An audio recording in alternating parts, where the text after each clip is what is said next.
Welcome to Homemade Computer Learning Academy. رزونا موږ تاسو د ګرامر سٹارټ آلو موږ تاسو فرست چې کوم دی پارت او سپیچ په سٹارټ کو دی پارت او سپیچ نه موږ تاسو سٹارټ آلو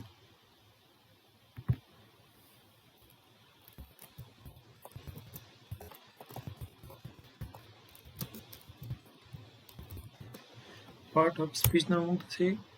سٹارټ آلو بس چې موږ تاسو سره کوم دی ناون دی او بیا موږ تاسو سره ګوره ناون دی په ناون کې موږ تاسو سره ډېر زیات قسمونه دي هغه موږ تاسو سټیپ بای سټیپ ټیچ کوو او رزونا ناون ډیفینیشن ته اسم پښتو کې اسم په انګلیش کې ناون دی او که په انګلیش کې موږ تاسو ډیفینیشن کوو موږ تاسو راځو د name of person place and thing is called noun. Noun څه ته وایي؟ لکه noun که یو نوم دی یو اسم دی که the name of person place and thing is called noun. لکه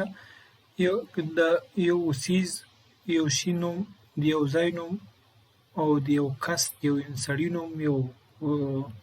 انسان نوم دې ته موږ تاسو د اسم وایو پښتو کې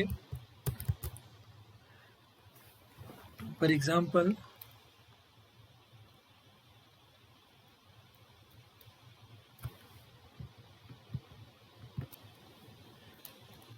د یو سړي یا د یو کس د یو ځای او یا د یو شي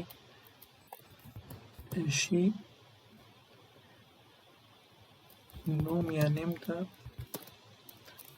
اسم وایو یا ویل کېږي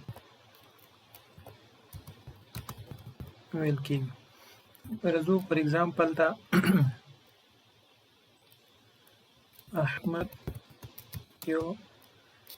ښه هلک دی او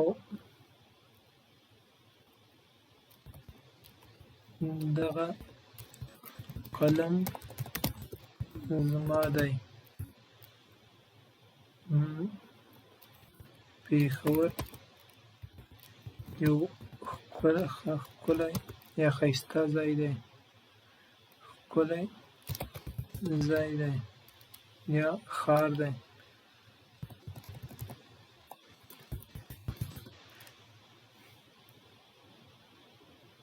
ښکلی ښار دی نو راځو فار ایگزامپل دلته په دې ځای کې موږ به دا سلیکټ کو احمد دا موږ تاسو دې ته موږ تاسو دغه ورکو دلته موږ تاسو دې ته ریډ کلر ورکو سور کلر ورکو او دلته پېښور ته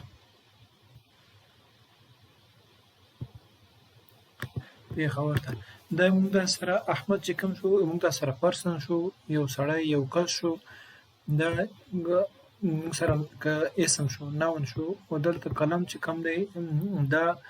یو شی دی یو څیز دی یو تینګز دی دې ته دا اسم شو دا ناون شو او دلته پېښور یو پلیس دی یو ځای دی دا موږ سره ناون شو لکه احمد یو ښه هلک دی په دې کې موږ سره احمد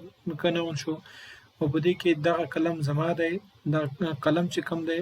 دا زموږ شو په دې کې فار ایگزامپل تاسو نور څه ویلی شئ ټیبل چیر